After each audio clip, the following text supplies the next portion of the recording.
When Dr. James Chatters first got to analyze the Kennewick man's skull, he said a word that sent decades worth of controversy throughout the system.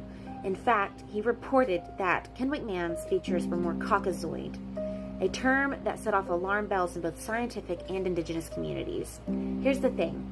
Morphology isn't ancestry, and claiming a 9,000-year-old man didn't belong to indigenous history, that led to protests, lawsuits, and fight for control over his remains. That one label would spark an identity crisis that echoed across science, law, and the indigenous communities. Dr. James Chatters, who first studied this skull, was saying that Kennewick man resembled early Europeans instead of modern indigenous. And that interpretation made headlines, but it also raised a much bigger issue. Was this science or was this bias? And who owned the Kennewick man story? Under the NAGPRA, the ancestral right of the indigenous would state that the Kennewick man was able to be reburied with his local community.